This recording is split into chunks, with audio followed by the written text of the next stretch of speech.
यिर्मयाह का 29 अध्याय 11 वचन हम पढ़ेंगे। क्योंकि यहोवा की यह वाणी है कि जो कल्पनाएं मैं तुम्हारे विषय करता हूँ उनमें मैं जानता हूँ वे हानि की नहीं वरन कुशल की है, और अंत में तुम्हारी आशा पूरी करूँगा। तब उस समय तुम मुझको पुकारोगे और आकर मुझसे प्रार्थना करोगे, और मैं तुम्हारी सुनूंगा। तुम मुझे ढूंढोगे और पाओगे भी, क्योंकि तुम अपने संपूर्ण मन से मेरे पास आओगे।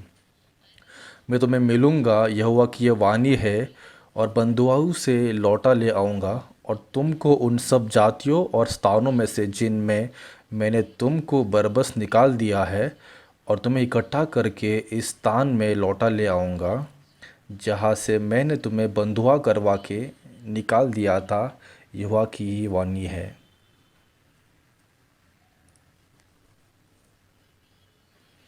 जब हम हमारे जीवन जीते हैं तब हम कई सारी घटनाओं को मिलते हैं। उनमें से कुछ ऐसे मुश्किल बोझ भरी चीज़ें होती है जो लोग सहना बहुत मुश्किल होता है और उसको सहन नहीं कर पाते हैं। जब लोग ऐसी हालातों से मिलते हैं उनको ऐसा लगता है कि मैं हालातों से मिल रहा हूँ क्योंकि मैं कुछ तो गलत काम किया है।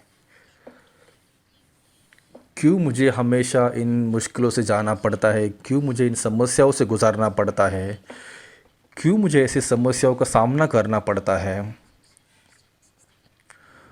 और उनकी ये समस्या मुश्किल हालत की वजह से वो हमेशा वो खुद में ही बंधे हुए होते हैं। लेकिन जो वचन मैंने अभी पढ़े, परमेश्वर क्या कहता है, हे तुम जिस ऐसे सोचते हो वैसा नहीं है। एक दिन परमेश्वर ने ये वचन मुझको दिया। मेरी पत्नी, जब मैं मेरी सेवा कर रहा था, मिनिस्ट्री कर रहा था 15 साल पहले, एक दिन मैं बहुत बीमार हुआ, इसलिए मैं हॉस्पिटल में गया। हॉस्पिटल में जब उन्होंने मेरा टेस्ट लिया और उधर के डायरेक्टर ने कहा, वो डायरेक्टर मेरे बहुत करीबी हुए, मेरे दोस्त के समान। और उन्होंने मेरी पत्नी को देखा जो मेरे साथ आई थी, और उन्होंने कहा कि पास्टर, मैं आपकी जो पत्नी है सामने, उनको मैं एक टेस्ट करना चाहता हूँ। और टेस्ट करने के बाद अचानक से उनके चेहरे का रंग बदल गया। और जिन्होंने वो टेस्ट किया उन्होंने मुझसे कहा, पास्टर, मैं बस आपको इस टेस्ट के बारे में कह सकता हूँ, लेकिन ये अच्छा हो कि आप जल्दी से अगर हॉस्पिटल जाएंगे और जल्दी से अच्छे से टेस्ट करेंगे अपनी पत्नी का। देर मत कीजिए, जल्दी कीजिए। तो इस व्यक्ति ने सच में मुझसे विनती की कि आप जल्दी से अभी अपनी पत्नी को लेके जाइए हॉस्पिटल में और उसका टेस्ट कीजिए। फिर हम उस क्लिनिक से आए और एक बड़े हॉस्पिटल में गए और वहाँ पे टेस्ट किया। और टेस्ट के रिज़ल्ट्स आए, और रिज़ल्ट ऐसे आए कि उसमें ट्यूमर है मेरी पत्नी को। ये कैसे हो सकता है? जब मैंने पूछा उनसे, उन्होंने हॉस्पिटल में अपॉइंटमेंट लिया। अगले दिन जब मैं पत्नी के साथ उस हॉस्पिटल में वापस गया, वहाँ जाने के बाद हमने टेस्ट किया। फिर डॉक्टर से बात करते समय डॉक्टर बहुत खुश हुए। उन्होंने कहा कि आपको ये कैसे पता चला?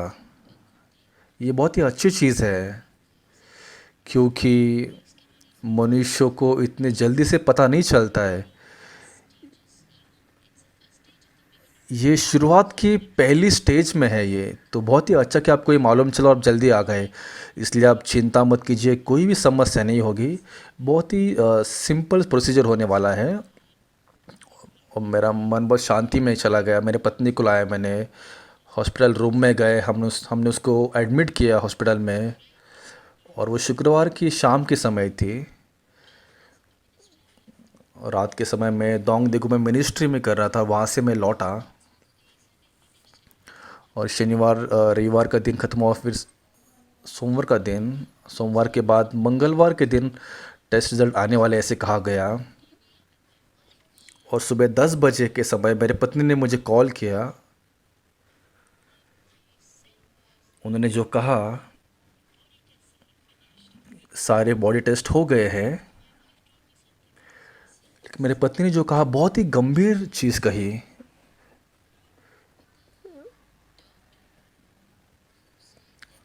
डॉक्टर ने जो कहा कि वो बहुत शुरुआत की स्टेज में है। रिजल्ट्स आने के बाद उनको पता चला कि ट्यूमर ने सेकेंड स्टेज क्रॉस कर दिया था, और इस ट्यूमर अभी कैंसर हो चुका था। मैं सुन के बहुत ही धक्का बैठा मुझे। तब हमारी मैरिज सिस्टर्स की मीटिंग भी थी, और मैं मेरा बाइबल को लेके मैं मेरे रूम के बाहर जा रहा था। जब मैंने ये सुना, मैं सारी शक्ति निकल गई मेरे शरीर से, और कई सारे सोच मुझ में आने लगे। तब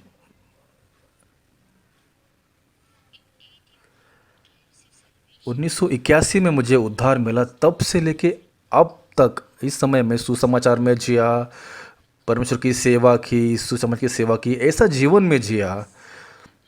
तो ये मेरे साथ क्यों हुआ ऐसा? ऐसी सोच मेरे मन में आने लगे, और मैं सोचने लगा कि मैंने क्या गलत किया। मैंने कभी भी किसी सुनाने की, किसी ने मुझे कहा कि तुमने गलत किया है। मुझे बार बार मुझ में सोच आने लगी। मेरे मन में मैं इस पे नियंत्रण नहीं कर पा रहा था। मेरा मन बहुत ही मुश्किल में गिर गया। और जैसे ये हो रहा था, मेरे मन में इस चीज़ के बारे में बहुत गुस्सा था, बहुत विरोध था। मेरे हाथ में जो बाइबल था मैंने फेंक दिया। हाँ, मैंने क्या इतना गलत किया कि इतनी बड़ी समस्या मुझ में आई, मुझे सहन करना पड़ रहा है। इससे अच्छा मैं परमेश्वर पे विश्वास नहीं करूँगा। और मैं परमेश्वर के सामने चिल्लाने लगा। बाइबल मेरे कमरे के एक कोने में गिर गया। लेकिन मेरे मन में वो मुश्किल, वो समस्याएं छूटी नहीं, वो बड़ी होती गई। और हम जल्दी कार में बैठ जब हम कार में बैठ के टनल में जाते हैं, जब आप उस टनल के बीच में पहुंचते हो, सारी टनल की लाइट्स जब बंद होती है और आपकी कार भी अगर बंद हो गई, ऐसे लगता है कि आप एक अंधियारे में हो, गहरे अंधारे में, और वहीं पे रुकते हो आप आगे भी नहीं जा सकते, पीछे भी नहीं जा सकते। आगे उजाला नहीं, पीछे उजाला नहीं, बस अंधियारा होता है और कुछ देख नहीं सकते। ऐसी स्थिति मेरे मन की थी, और मैंने बहुत कोशिश की उससे बाहर निकलने की, लेकिन ये फिर भी छूट नहीं रहती समस्या। तब मैंने परमेश्वर को पुकारा, परमेश्वर, मुझे उद्धार मिला है ना? जब मुझे उद्धार मिला, तब आपने मुझे परमेश्वर का वचन दिया ना? कम से कम उस परमेश्वर के वचन को मुझे याद लगाने लीजिए। और बहुत ही अजीब चीज़ कि जो वचन जो मैं जान रहा था बाइबल की, जो मैं अच्छे से जान रहा था, जो मैं वचनों को प्रचार भी किया था कई बार, कोई भी वचन वो मेरे मन में याद नहीं आ रहे थे उस परिस्थिति के सामने। इसलिए मैं बहुत मुश्किल में गिर गया। मैं सोच रहा था कि मुझे उद्धार मिला है कि नहीं। हाँ, तब तो मेरे में परमेश्वर का वचन है, लेकिन एटलीस्ट कम से कम वो वचन मैं याद करता हूँ। लेकिन वो वचन भी मुझे याद नहीं आ रहा था उस समय। और काफ़ी समय तक मैं ऐसे ही रहा मैं, और एक बार भी नहीं।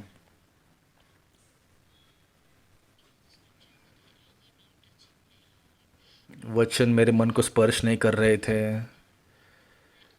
जब मेरे आंखें खोल रहा था,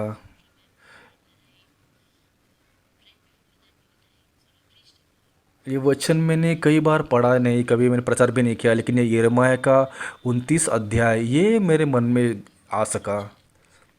मैंने परमेश्वर को वचन पूछा, और ये परमेश्वर ने वचन दिया। मैं बहुत गुस्सा हो गया वचन देख के। मेरी हालत ऐसी है कि मेरी बीवी को कैंसर है, और वो सेकेंड स्टेज उसने क्रॉस कर दिया, पूरे शरीर में फैल रहा है वो। जब मैं इस दुनिया में रह रहा था, मैंने कई सारी चीज़ों को देखा। मैंने कई सारी चीज़ें मैंने सुनी। मैंने लोगों के बारे में सुना कहते हुए कि कैंसर में लोग मर जाते हैं। कैंसर में हम भली सर्जरी करते हैं, लेकिन लोग ज़्यादा समय जीते नहीं। ऐसी चीज़ जो मैंने सुनी थी बाकी लोगों से, मैंने बस ये लोगों के शब्दों को सुना। बट मैंने कभी सोचा नहीं कि मेरे बीवी को कैंसर होगा। लेकिन ये कहानियाँ जो मैंने सुनी थी वो मेरे मन को दबा रही थी, और मुझे महसूस होने लगा कि मेरी बीवी अभी मरने वाली है, अब सब खत्म होने वाला है।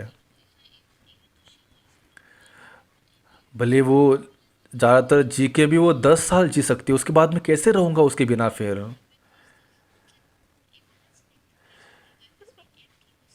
और ऐसी हालात सोच के भी कि मेरी बीवी नहीं रहेगी, मैं सच में मैं समझ नहीं पा रहा था कि मेरे बच्चे भी छोटे हैं, उनकी शादी भी नहीं हुई अभी तक। तो सारे सोच मुझ में आ रही थी। हालात मेरे मन में फिर भी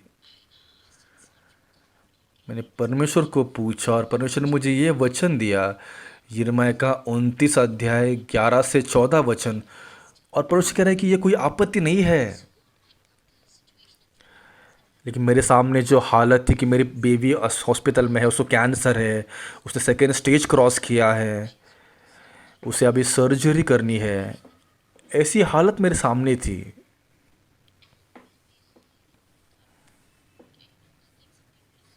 और जब मैं लोगों की बातें सुनता था कि हाँ सर्जरी करने के बाद भी लोग जीते नहीं, ऐसी सारी चीज़ें मेरे मन में जाके बहुत मुश्किल हुआ था मेरा मन।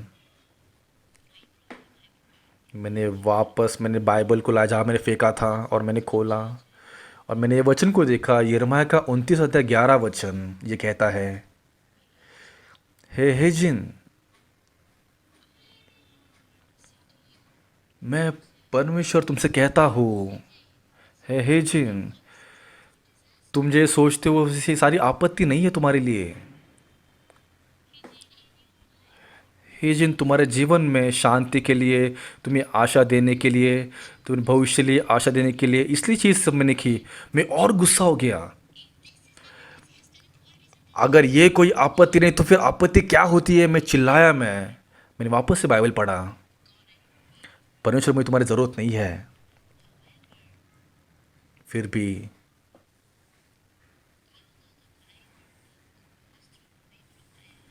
पहले मेरे हाथ से मैंने बाइबल मैंने फेंक दी, लेकिन परमेश्वर के वचन ने मेरे मन को नहीं छोड़ा और वो वचन मेरे मन में ही रहा। जैसे समय बीतता गया, बहुत ही रहस्यमय तरीके से मेरे मन में वो नकारात्मक जो सोच मेरे मन पे राज्य कर रही थी कि वो मरने वाली है, वो असंभव है, ये सारी सोच मेरे मन से ये जाने लगी। और पर ये परमेश्वर का वचन मेरे मन पे राज्य करने लगा, ये मेरे मन को पकड़ने लगा। बहुत ही रहस्यमय तरीके से मेरी पत्नी वो चमत्कार रीति से उस कैंसर से बाहर निकल सके, मैंने अनुग्रह प्राप्त किया। उस दिन मैरिड सिस्टर्स की मीटिंग ख़त्म होने के बाद हम सर्जरी के डेट में हम फिक्स करने गए। लेकिन उस समय मैंने पास्टर ओक्सो पाक को मैंने कॉल किया, तो पास्टर पाक तो वो केन्या में थे, अफ्रीका में। वहाँ पे जल्दी सुबह हुई थी, मीटिंग का समय था, तब उन्होंने मेरा कॉल नहीं उठाया। उसके बाद मैंने पास्टर पाक की पत्नी को मैंने कॉल किया, और तब पास्टर पाक ने मुझे वापस कॉल किया। पहली चीज़ पास्टर पाक ने कहा कि पास्टर अहिजिन, कैंसर ये कुछ भी नहीं है। मेरे लिए इतनी गंभीर चीज़, लेकिन पास्टर पाक कह रहे कि ये कुछ भी नहीं है। तो फिर मैंने क्या कहना चाहिए फिर? हाँ, मुझे यही कहना चाहिए कि हाँ। दूसरी चीज़ पास्टर ने कही, तुम जल्दी से सर्जरी करो, जल्दी। कैसे भी करके हम अलग अलग लोगों को कॉल कर रहे थे, सर्जरी का डेट बुक कर रहे थे, लेकिन उन्होंने हमें 2 महीने बाद का डेट दिया, तारीख दी थी। उन्होंने कहा कि 2 महीने बाद तारीख मिली है सर्जरी की, लेकिन पास्टर पाक ने कहा जल्दी से सर्जरी करो। उस समय पास्टर पाक ने कहा कि पास्टर हेजिन,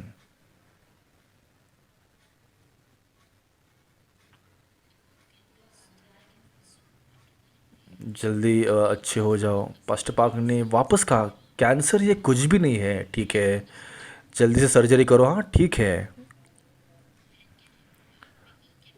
हाँ, उसे अपनी पत्नी को अच्छा कीजिए, ठीक है। तो मैंने बस ठीक है, हाँ हाँ हाँ, करीबन मैंने 6 बार मैंने हाँ कहा मैंने। उसके बाद उन्होंने कॉल कट किया। और बहुत रहस्यमय चीज़ से क्या हुआ, उस सर्जरी का डेट हम जब लोगों को पूछ रहे थे, तारीख पूछ रहे थे, वो 2 महीने बाद तारीख दी थी। तो हमने कहा कि हाँ ठीक है, 2 महीने के बाद हम जल्दी कर लेंगे।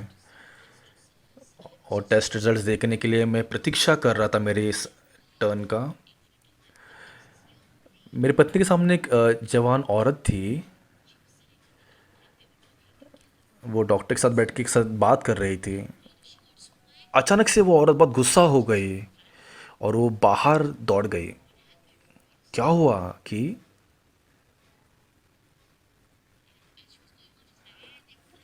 जब वो बाहर जा रहे थे वो कह रहे थे कि इन्होंने सब योजना बनाई है, क्योंकि उसने दूसरे हॉस्पिटल में टेस्ट किया था और जो डॉक्टर ने वो डायग्नोस किया था उस हॉस्पिटल में और इस हॉस्पिटल में जो डॉक्टर है, वो दोनों ने उस बीमारी के बारे में एक बात ही कही।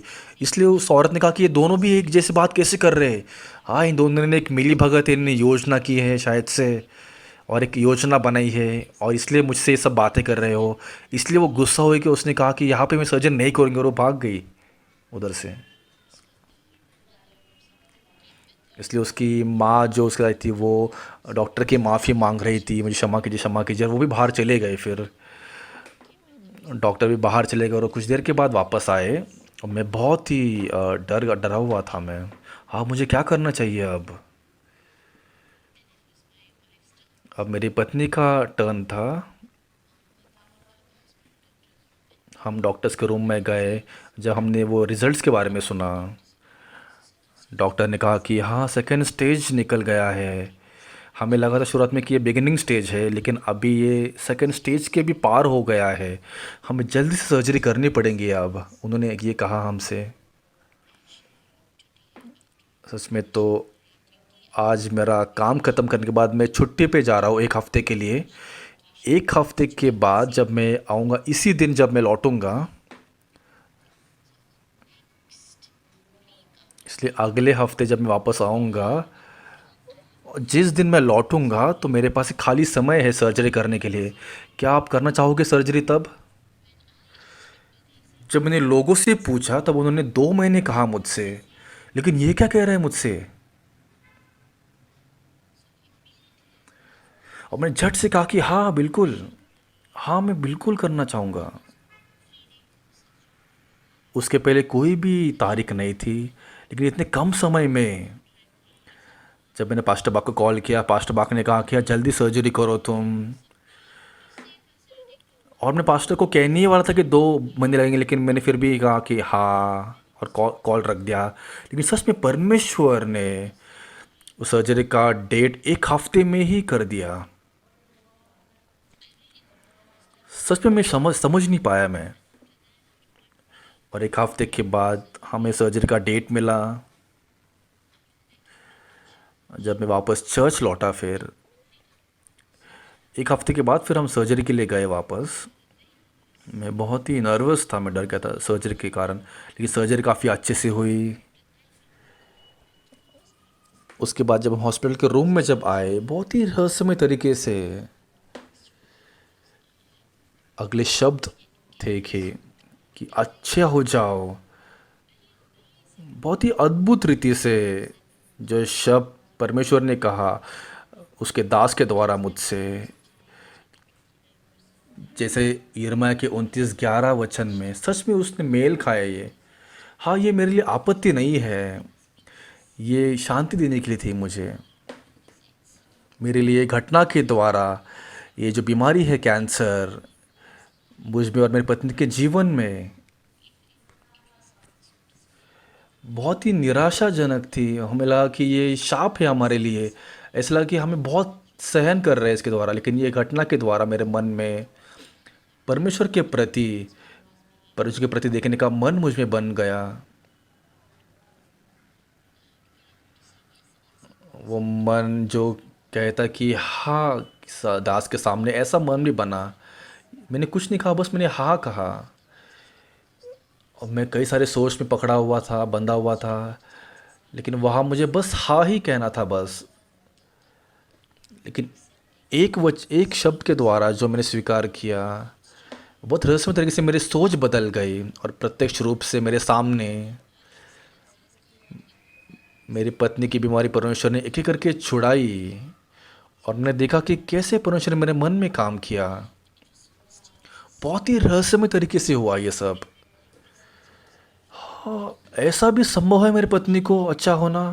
सच में तो मेरे मन में मैं विश्वास नहीं कर पाया इस पे। हाँ, पास्टर बस ये शब्द कह रहे हैं कि परमेश्वर के दास ये कह रहे हैं बस ऐसे, सर्जरी जल्दी करो। इसलिए मैंने बस हाँ कहा। हे, कैंसर कुछ भी नहीं है। मेरे लिए कैंसर बहुत गंभीर चीज़ थी। मैंने बस हाँ कहा।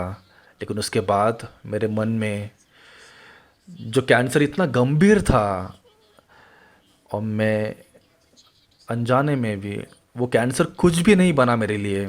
वो शब्द, जो परम के शब्द मेरे मन में आए, वो सारे नकारात्मक सोच, वो जो मुश्किलें कैंसर में होने के कारण मेरा मन जो इतना मुश्किल में था, अब मैं उस सब से बाहर निकल सका परमेश्वर के वचन के द्वारा।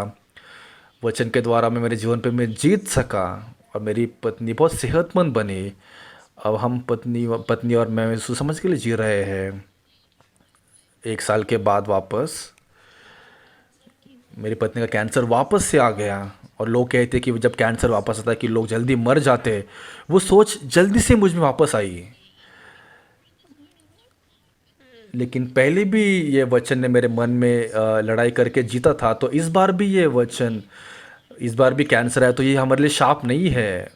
इस वचन ने मुझे शांति और आशा को दिया। परमेश्वर इस वचन के द्वारा ज़रूर मुझे और मेरे पत्नी को अद्भुत जग देगा। बहुत रहस्यमय तरीके से उसके बाद भी हमने सर्जरी की वापस से। और अभी वो पहले से भी ज़्यादा सेहतमंद है। अब सुसमाचार के लिए हम दोनों मिलकर काम कर रहे हैं। जब हम देखते हैं कोई चीज़ें हमारे सामने होती है, तब हमारे सोच के द्वारा, परिस्थिति के द्वारा, हालात के द्वारा हमारे मन पे कब्ज़ा कर लेते हैं।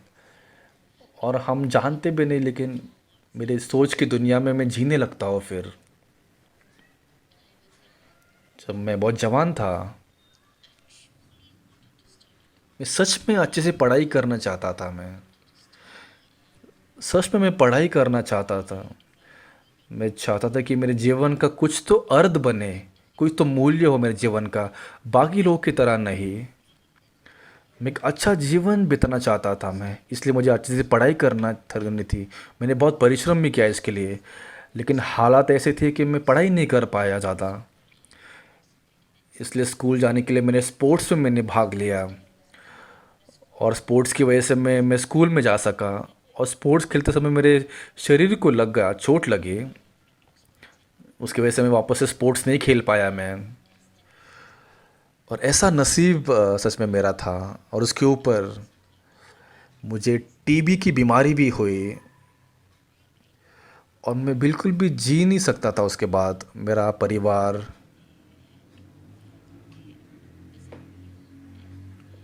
उनको मुझे बाहर निकलना पड़ा और मैं मेरे गांव चला गया वापस। और मेरे गांव के घर में भी मैं वहाँ पे नहीं रह सका, मुझे बाहर निकाला गया वहाँ से भी। जब मैं इस समस्याओं को मैं देख रहा था, मैं बहुत मुश्किल में था मैं। मेरे पास जाने के लिए जगह नहीं थी। तब मैं यहाँ वहाँ, मैं बस नीचे लेटता था यहाँ वहाँ।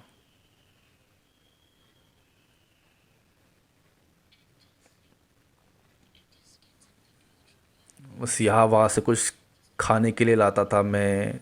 माउंटेन्स में जाके वहाँ से मैं आग जलाता था। इस प्रकार जीवन में जिया मैं।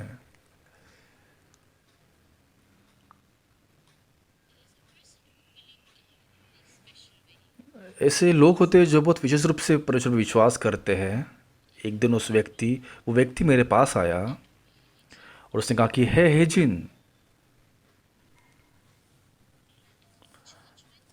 तुम्हें चर्च आना पसंद होगा मेरे साथ। तब मुझ में कोई सोच नहीं थी, मैंने बस कहा कि हाँ ठीक है। मैं उसके पीछे चला और मैं चर्च गया फिर। वो एक चर्च नहीं था सच में तो, बस एक गांव गांव में एक कमरा था वहाँ पे। और मैं अंदर गया। करीबन 10 लोग अंदर बैठे थे। बस एक औरत, एक विवाहित औरत, वो बात कर रही थी। तो मैंने सोचा हाँ ये चर्च है। मैंने पहली बार एक चर्च में गया था मैं। वहाँ पे मैं नीचे बैठा, बहुत ही गर्मी थी, बहुत ही अच्छा लग रहा था, मैं इसलिए मैं सो गया वहाँ पे। जब मैं नींद से उठा, उन्होंने मुझे खाने के लिए खाना दिया, और बहुत समय से मैंने खाना नहीं खाया था। मैंने खाना खाया। उस व्यक्ति ने बाइबल लाया, बाइबल खोल के मुझे बाइबल से मुझसे बात करने लगा। मैं कभी एक बार भी चर्च नहीं गया था, मुझे क्या ही पता होगा, मुझे कुछ भी नहीं पता था। लेकिन फिर भी मेरे मन में, जब उस व्यक्ति ने बाइबल खोल के मुझसे बात कर रहा था,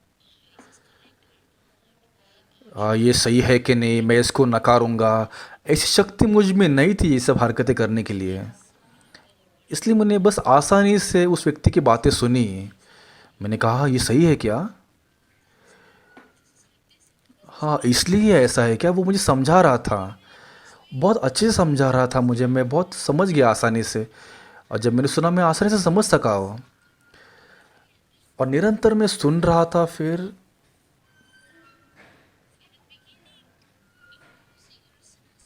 शुरुआत में वो कह रहा था कि तुम पापी हो, तुम पापी हो, और बाद में कहा कि तुम्हें पाप नहीं है। तो मैंने कहा कि मुझ में क्यों पाप नहीं है? क्योंकि यीशु आया, वो क्रूस पर, उसने मेरे सारे पाप को लिए, और वो मर के वापस पुनरुत्थित हुआ, इसलिए हमारे सारे पाप खत्म हुए, इसलिए हम सब धर्मी है, हम पवित्र है। उस समय जो वचन उसने जो मुझसे कहे, यशा के 53:6 वचन में, परमेश्वर ने मेरे सारे अधर्म को उसके ऊपर लादा है, और वो यीशु है। मुझे मर के नरक में जाना था मेरे पाप की वजह से, लेकिन परमेश्वर मुझे बचाना चाहता था, इसलिए उसने यीशु को भेजा। और यीशु पे उसने सारी जिम्मेदारी सौंपी पाप की, और यीशु उस क्रूस पर मरा मेरे पाप की वजह से, और वापस से पुनरुत्थित हुआ, और इसलिए मैं धर्मी बन सका। ऐसा उन्होंने मुझे समझाया। हाँ, ये ऐसा है क्या? मैंने बस आसानी से इसको स्वीकार कर दिया। ऐसे नहीं कि विश्वास करना या नहीं विश्वास करना, मुझ में कोई इच्छा शक्ति थी भी नहीं सब ये हरकतें करने के लिए सब, क्योंकि मेरा जीवन पहले ही ख़त्म हो चुका था। लेकिन अद्भुत चीज़ ये है कि ये वचन, परमेश्वर का वचन ने मेरे मन में रहा। वो उसने मेरे मन को नहीं छोड़ा, वो मेरे मन में रहा। और ये परमेश्वर का वचन मेरे मन में जड़ें पकड़ने लगा। हाँ, मुझ में कोई पाप नहीं है, परमेश्वर ने मुझे बचाया। हाँ हाँ, मैं धर्मी बन चुका हूँ। मुझे ऐसा व्यक्ति, जब मैं खुद को देखता हूँ, मैं कितना निरुपयोगी इंसान हूँ मैं, लेकिन परमेश्वर ने मुझे, उसने उस वचन को दिया। मैंने बस वो सुना, उस वचन को मैंने सुना। वो वचन मेरे मन पे कब्जा करने लगा, और बहुत रहस्यमय तरीके से मेरे मन में एक एक करके मेरे सोच को बदलने लगा मेरे मन में। उसके बाद एक दिन,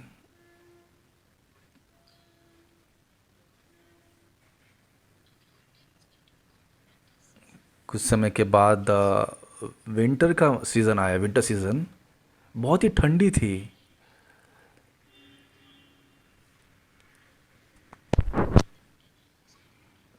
लकड़ी के घर में, लकड़ी के कमरे में, जहाँ पे वो जहाँ पे आग जलाते हैं मैं, लेकिन सर्दी के मौसम में बहुत ही ठंडी हो गई। इसलिए मेरे लिए,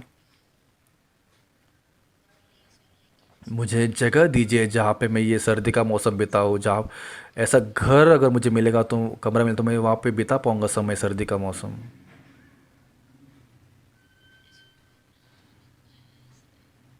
इसलिए सब व्यक्ति जिसको टीबी है, जो खून को थूकता है, कोई ऐसे व्यक्ति को घर नहीं देना चाहता। लेकिन मैं ऐसे ही रह रहा था मैं, लेकिन परमेश्वर ने मुझे घर दिया। उसने सच में मुझे बहुत ही अच्छा घर दिया वहाँ पे। मैंने मेरे जीवन को जिया। मैं लकड़ी लाता था, वहाँ पे आग जला था, घर को गर्मी वार्म करता था मैं। इस तरह से मैंने सर्दी का मौसम बिताया। एक दिन जिससे मैं बाइबल को पढ़ रहा था, मुझे बहुत भूख लगी थी। और मुझे पता भी नहीं कि प्रार्थना कैसे करते, मुझे किसी ने सिखाया भी नहीं। मैंने आंखें खोल के मैंने प्रार्थना की, मुझे लगा ये ठीक होगा। मैंने कहा कि परमेश्वर, मैं बहुत भूखा हूँ। ये दुनिया के जो माता पिता वो भी अपने बच्चों को जान के कि वो भूखे हैं वो खाना देते हैं, लेकिन परमेश्वर, मुझे तो उद्धार मिला है। मैं अभी बहुत ही भूख लगी है मुझे, कृपया करके मुझे खाना दीजिए। ऐसे जब मैं जी रहा था, मैंने मेरे बाइबल को अ, पकड़ के मैं सोया उस दिन।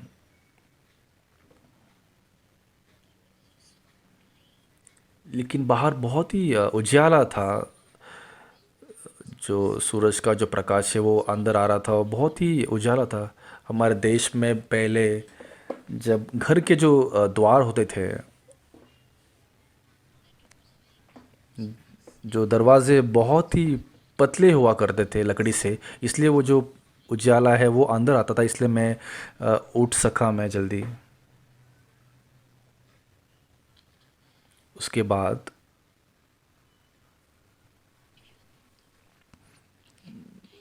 जब कमरा खोलते तो सामने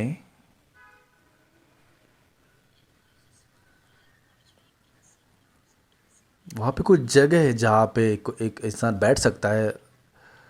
इसलिए मैं टॉयलेट जाना चाहता था, इसलिए मैंने मैंने दरवाज़ा खोला। दरवाज़े के सामने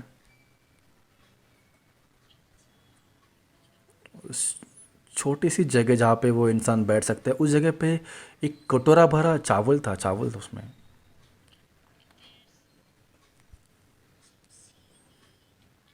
उसमें कुछ सीवीड थे और छोटा कटोरा था उस वहाँ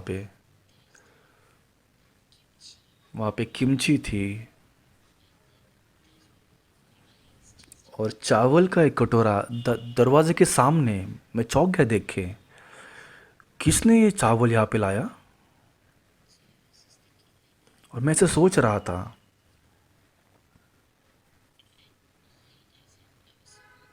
रात के समय में बहुत भूखा था, इसलिए मैंने मैंने प्रार्थना की। मुझे याद है, क्या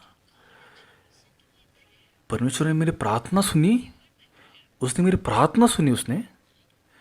हाँ, मुझे नहीं पता, किसी ने किसी को मुझ पे दया आई होगी, इसलिए उन्होंने यहाँ पे रख दिया होगा चावल। हाँ, किसी व्यक्ति ने दिया होगा, लेकिन फिर भी वो रात में बहुत भूखा था। सच में तो मैंने प्रार्थना भी नहीं की, मैंने बस कहा ऐसा कि मैं भूखा हूँ, कृपया करके मुझे खाने के लिए कुछ चावल दीजिए।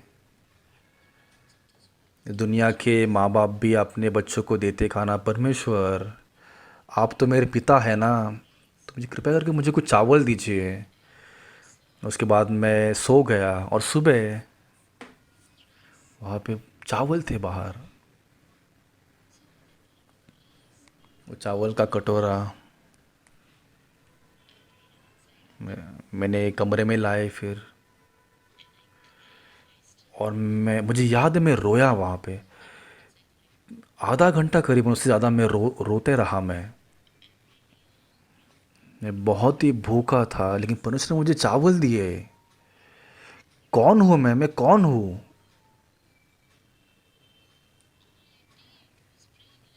मैंने बस प्रार्थना की कि मैं भूखा हूँ, लेकिन परमेश्वर ने आपने मुझे चावल दिए। जब मैंने कहा कि मुझे ठंडी लग रही, तो आपने मुझे एक बहुत ही अच्छा घर दिया। आपने मुझे ये घर इस्तेमाल करने के लिए दिया। परमेश्वर ने मुझे वो घर दिया जिसने मुझे चावल दिए।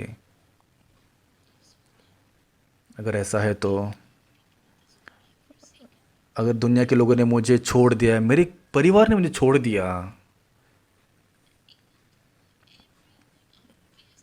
भले ही लोगों ने मुझे बाह्य रूप से मुझे फेंक दिया, लेकिन परमेश्वर आपने मुझे नहीं फेंका। इस सर्दी के मौसम में भी आपको पता है कि मैं मुश्किल में रहूँगा, आपने मुझे घर दिया। जब मैंने कहा कि मुझे मैं भूखा हूँ तो आपने मुझे चावल दिए मेरे लिए। मेरे जीवन में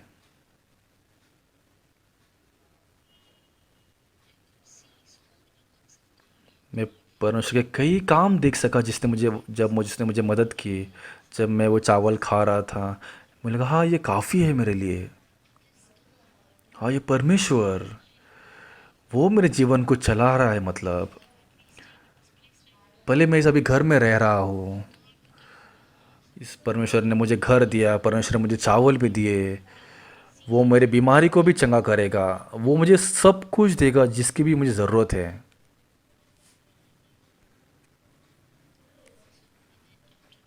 वो दोपहर के समय जब मैं बाइबल को पढ़ रहा था, मैं यूहन्ना के 5 अध्याय से पढ़ा मैंने। जैसे मैं वो पढ़ रहा था, मैं इस प्रकार से परमेश्वर से मैंने कहा,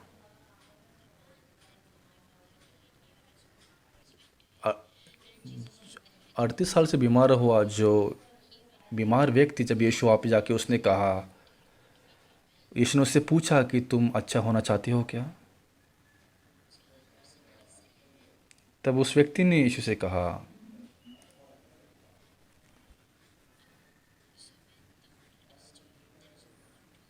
जब पानी को हिला जाता है तो मुझे कूड़े में उतारने के लिए कोई नहीं होता है, तो मुझसे पहले कोई उतर पड़ता है।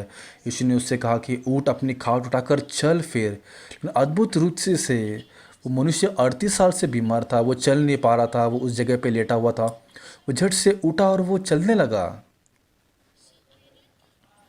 मैंने इस मनुष्य के वचन में 2 बार पढ़ा। जैसे उस दिन मैं वचन को पढ़ रहा था,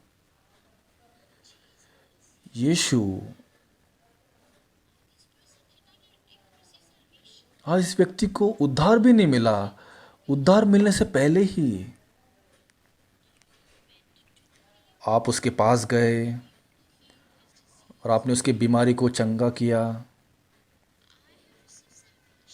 मैंने तो उद्धार पाया है। यीशु, क्या आप मेरी बीमारी को चंगा नहीं कर सकते? मेरा ऐसा व्यक्ति जिसने सब सब फेंक दिया है, मैं अकेला हूँ, जो भटकता रहता है, जो अंधकार में रहता है। इस प्रकार का व्यक्ति जो मैं हूँ, ये यीशु, मैं जिसको भी मिलूँगा, मैं ऐसे मेरे दोस्त को मैं बताना चाहता हूँ यीशु यीशु के बारे में। अगर एक व्यक्ति को भी मैं बताऊँगा और उसके बाद मरा तो भी कुछ समस्या नहीं होगी मेरे लिए। लेकिन ऐसा व्यक्ति जो खून को थूकता है तो कोई मेरे पास भी नहीं आएगा। इसलिए मेरे बीमारी को आप चंगा कीजिए। अगर आपके साथ अगर ये ठीक है तो कृपया करके मुझे आप चंगा कीजिए, नहीं तो आप छोड़ दीजिए, कोई समस्या नहीं फिर। क्योंकि मुझे पता भी नहीं कैसे बोलना होता है, मुझे बस ऐसा मन मिला इसलिए मैंने कहा ऐसा। मैंने इस प्रकार की मैंने प्रार्थना की मैंने बस। उसके बाद मैं भूल गया फिर। समय बीतने के बाद एक दिन बहुत ही अद्भुत रूप से मैं खून की उल्टियाँ करता था, लेकिन रुक गई वो उल्टियाँ। थोड़ा, और मैं बहुत जल्दी थकता भी था मैं, लेकिन वैसा नहीं होता था फिर बाद में। और एक दिन मेरी खांसी भी रुक गई। बहुत ही रहस्यमय रीति से मैं हॉस्पिटल में गया। जब मैंने टेस्ट किया वहाँ जाके, उन्होंने कहा कि आपका टीबी पूरी तरह से चंगा हो गया है। अब मैं पूरी तरह से अच्छा हो गया हूँ मैं। मेरा ब्लड प्रेशर भी ठीक है, मेरी सेहत भी अच्छी है। तब डॉन देखो, मैं जब मैंने टेस्ट किया था, उन्होंने कहा कि पास्टर, आपके फेफड़े बहुत ही ख़राब है। तब मैं मुस्कुराया ये सुन के। उस व्यक्ति ने पूछा कि आप क्यों मुस्कुरा रहे हो? मैंने कहा कि बहुत समय पहले, 30 साल पहले मैं टीबी की वजह से मरने ही वाला था, लेकिन अब मैं पूरी तरह से चंगा हो गया हूँ। तो उस व्यक्ति ने कहा कि हाँ ठीक है, फिर कोई समस्या नहीं फिर। इस इसलिए वो ज़ख्म अभी मेरे फेफड़ों में है, जब हम टेस्ट कर दिखता है वो, लेकिन बहुत रहस्यमय तरीके से। फिर मैंने कई सारी समस्याओं का सामना किया, उसके बाद भी एक सेहतमंद शरीर, परमेश्वर के सामने जी सका, परमेश्वर मुझे चंगा कर सका। इसलिए हाँ, मैंने उद्धार मिला है परमेश्वर, है ना।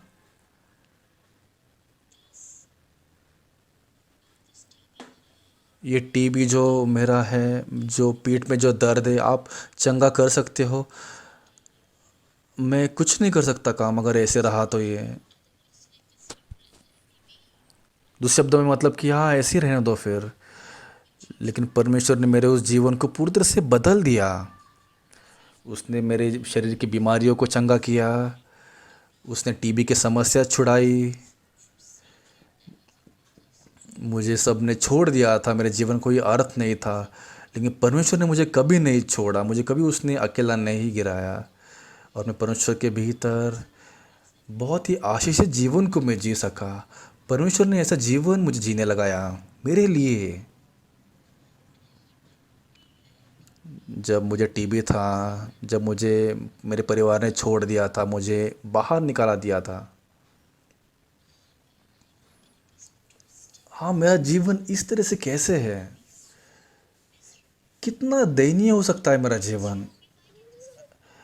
हाँ क्या गलत है, अगर मैं एक सामान्य जीवन जीता हूँ तो क्या मैं एक सेहतमंद जीवन नहीं जी सकता। क्या गलत है मुझ में, क्यों मुझे ऐसा लोगों ने छोड़ दिया है। वो शिकायत, वो दर्द, वो जो मुश्किल, बहुत ही ये दर्द दे रही थी मेरे मन में, ऐसी चीज़ के द्वारा मेरे जीवन में। परमेश्वर ने मुझे यीशु को मिलने लगाया। अगर वो सब चीज़ें मेरे जीवन में नहीं होती तो मैं प्रभु में नहीं आता फिर।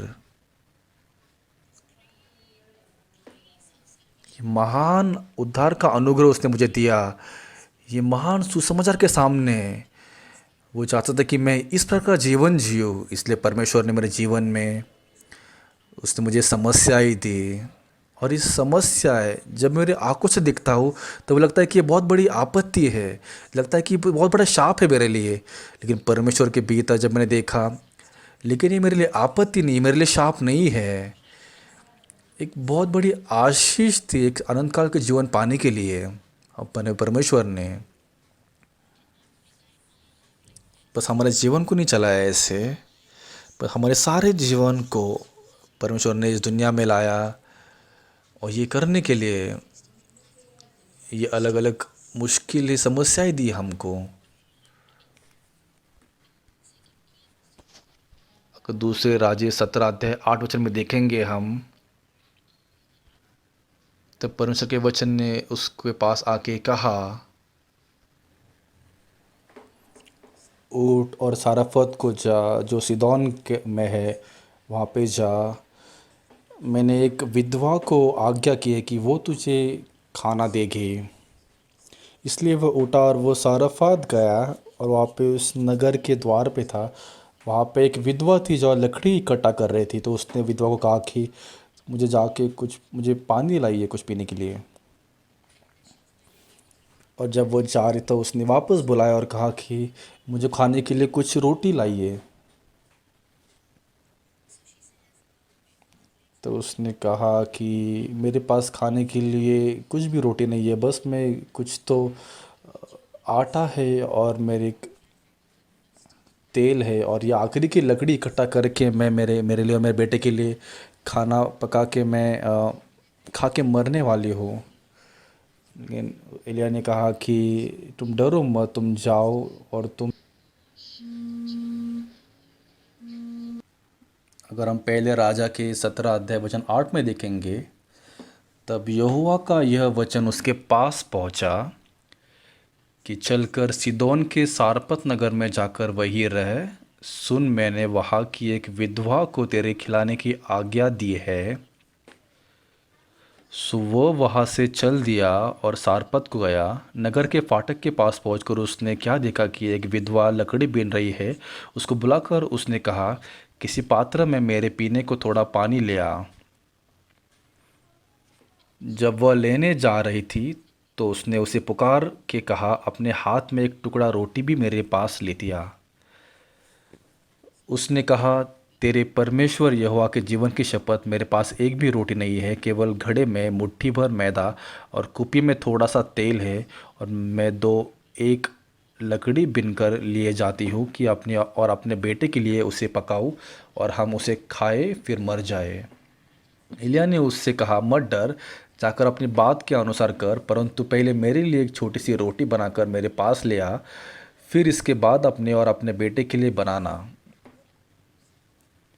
क्योंकि इज़राइल का परमेश्वर यहोवा यो कहता है कि जब तक यहोवा भूमि पर मेंह न बरसाएगा, तब तक न तो उस घड़े का मैदा चुकेगा और न उस कुपी का तेल घटेगा। तब वह चली गई और एलिय्याह के वचन के अनुसार किया। तब से वह और स्त्री और उसका घराना बहुत दिन तक खाते रहे, यहोवा के उस वचन के अनुसार जो उसने एलिय्याह के द्वारा कहा था। न तो उस घड़े का मैदा चुका और न उस कुपी का तेल घट गया। ये परमेश्वर का वचन। अब एक विधवा जो सारपत में थी अपने बेटे के साथ, और वहाँ पे जो अकाल आया था, तब उस झगड़ रहे थे उस अकाल से, और जीने का कोई राह नहीं थी। और आखिर में सारा खाना ख़त्म हो गया था, थोड़ा थोड़ा बचा के। और अब वो एक एक करके 1 महीना 2 महीने जैसे जैसे वो गुजारा कर रहे थे और कैसे करके वो अकाल का समय बिताना चाहते थे।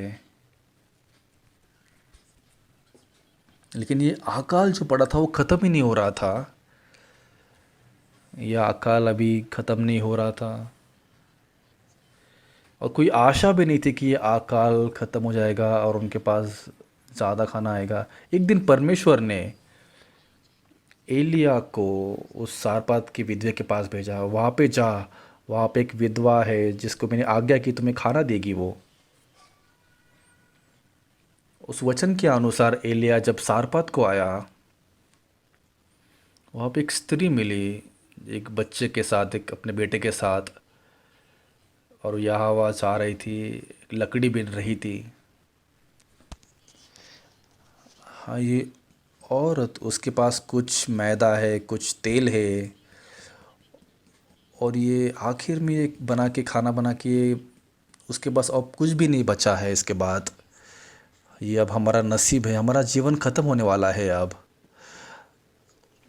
हाँ, कितना भी मेरे बेटे को मैं सुरक्षित रखना चाहती हूँ, कितना भी मैं बड़ा करना चाहती हूँ, लेकिन मैं इतना ही कर सकती हूँ। ये अंत है, ये आखिरी का ये जो टुकड़ा है रोटी का, जब तक है तब तक हम जिएंगे, लेकिन ये कब तक रहेगा हमें पता नहीं है। लेकिन जब तक ये रोटी बची है तब तक ही हम जिएंगे बस। उसके बाद सब खत्म हो जाएगा। अब वो हमारे जीवन का अंत हो जाएगा फिर। तब इस औरत ने अपने बेटे को लेकर,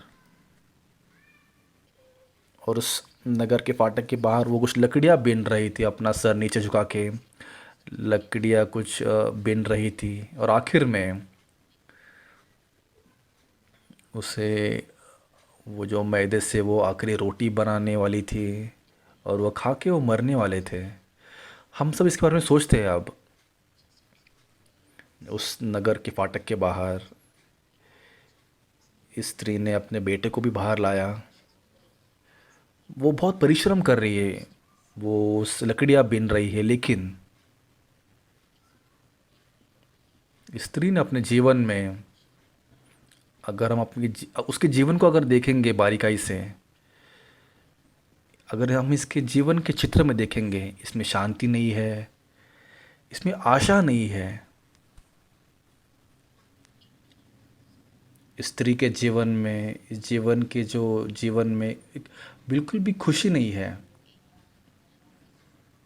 इस औरत के जीवन के चित्र में भले ये लकड़ियाँ बीन रही है, बहुत परिश्रम कर रही है, लेकिन फिर भी खुशी नहीं है उसके जीवन। मैं भी ऐसे ही था। मैंने बस यही किया, मैं यहाँ वहाँ जाते रहा, बस सब लोगों ने मुझे फेंक दिया। मैंने जो कुछ भी किया, मैं खुश नहीं था। आशा नहीं थी, उल्लास नहीं था, और कुछ भी नहीं था। हाँ, अगर ये जब ये रात के समय, ठंडी रात के समय, मैं कहाँ पे सोऊंगा फिर? हाँ, ये भूख की समस्या मैं कैसे छुड़ाऊंगा? हाँ, कितने समय तक मैं जीता रहूंगा? मैं कब मरूंगा मैं? अगर मैं ऐसे ही जीता रहूंगा तो मैं कब मरूंगा? इसलिए मेरे मन में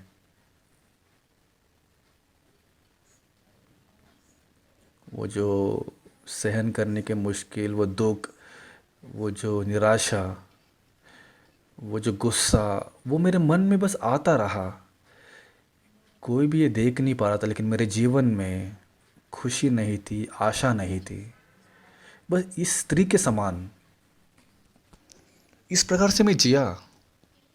परमेश्वर ने इस स्त्री को जैसे ये लकड़ी बिन रही थी, एलिया को भेजा उसके पास, और एलिया ने इस स्त्री को कहा, वो उससे बात करने लगा, क्या तुम मुझे कुछ पानी दोगे पीने के लिए? तो वो पानी लाने के लिए गई। जब उसने पानी ला, तब उसने कहा कि तुम कुछ टुकड़ा रोटी लाओगे? हाँ, मेरे पास रोटी नहीं है। जैसे तुम देख रहे हो मुझे, मेरे बेटे के साथ, उस थोड़ा सा मैदा है, अभी तेल है, अब वो कुछ आखिरी का बना के मैं खा के मर जाऊंगी, इसलिए मैं ये लकड़ी बिन रही हूँ। मुझे क्षमा कीजिए। एलिया ने ऐसा नहीं कहा। आपको पता है एलिया ने क्या कहा?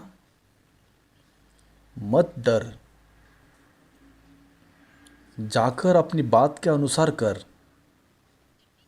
परंतु पहले मेरे लिए एक छोटी सी रोटी बनाकर मेरे पास ले आ। फिर इसके बाद अपने और अपने बेटे के लिए बनाना। क्या? मेरे लिए बस थोड़ा सा बटे, अगर मैं इसमें रोटी भरूंगा तो अगर आपको दे तो हम क्या खाएंगे? कितना क्रूर इंसान है ये।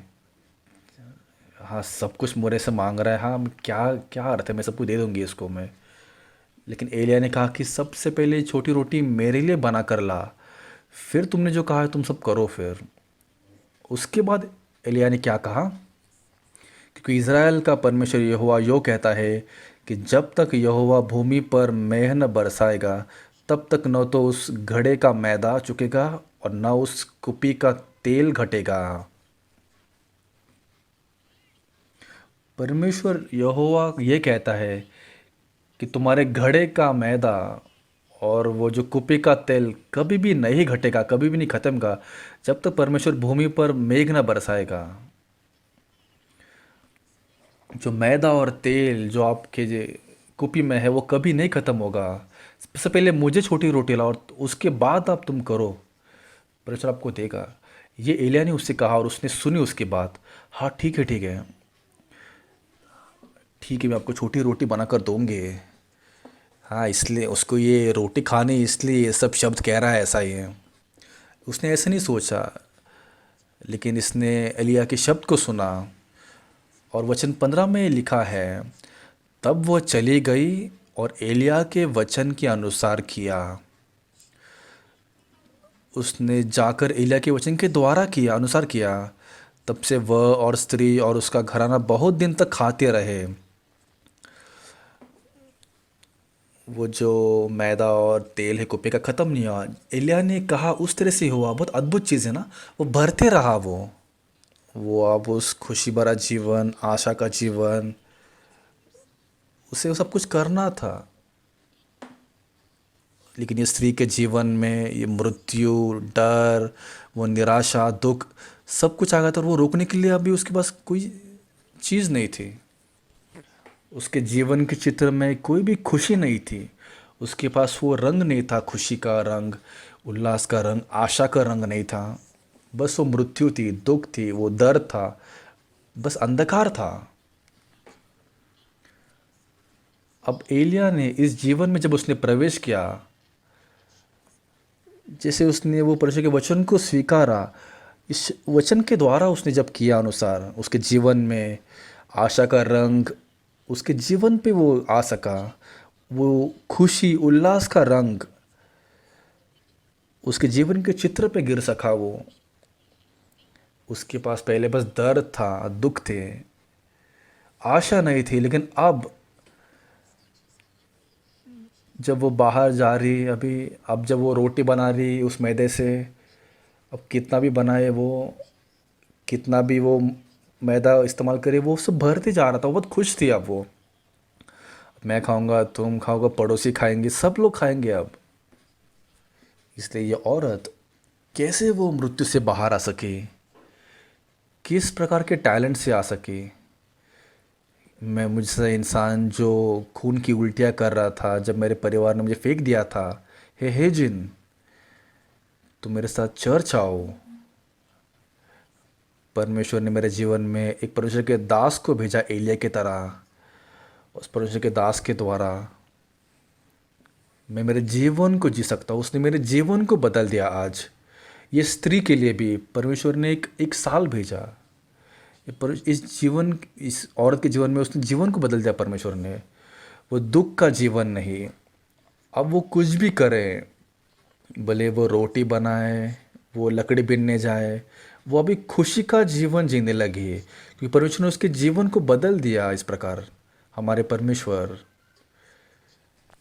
जैसे उसने स्त्री का जीवन बदल दिया, जैसे उसने यूहन्ना के 5 अध्याय के जो इंसान का जीवन बदल दिया, जो 8 साल से बीमार था, जैसे पाकीजैन का जीवन भी परमेश्वर ने बदल दिया, जो किसी आशा के बिना यहाँ भटक रहा था, उसने मेरे जीवन को बदल दिया। कैसे? ऐसा नहीं कि अब वो इंसान वापस डर में रहेगा, दुख में रहेगा। ये स्त्री, जब इसने एलिया के शब्द को सुना, उसका जीवन बदल गया। ये स्त्री, उसके जीवन में खुशी का रंग नहीं था, लेकिन अभी खुशी का रंग आ गया। उसके पास आशा का रंग नहीं था, उसके पास उल्लास का रंग नहीं था, लेकिन जब उसने एलिया के वचन के अनुसार किया, उसका जीवन बदल गया। आशा में, खुशी में, उल्लास में। उसके बाद परमेश्वर ने मेरे जीवन को बहुत प्रेम किया। उसने उसके दास के द्वारा परमेश्वर ने मेरे पत्नी का कैंसर भी चंगा किया। कैंसर ये कुछ भी नहीं है, जल्दी उठ के तू सर्जरी कर और जल्दी उसे चंगा कर, हम मिलते हैं फिर। लेकिन मैं समझ नहीं पाया, लेकिन उसने वापस से कहा, और इस तरह से मेरे जीवन को बदल दिया उन्होंने। आज परमेश्वर हमारे जीवन में भी हमारे जीवन को बदलता है। हमें मुश्किलें होती है, दर्द में होते हैं, लेकिन परमेश्वर हमारे जीवन को चलाता है परमेश्वर के साथ एक होने के लिए। और हम सब में परमेश्वर वो आशीष जीवन जी देना चाहता है हम सबको।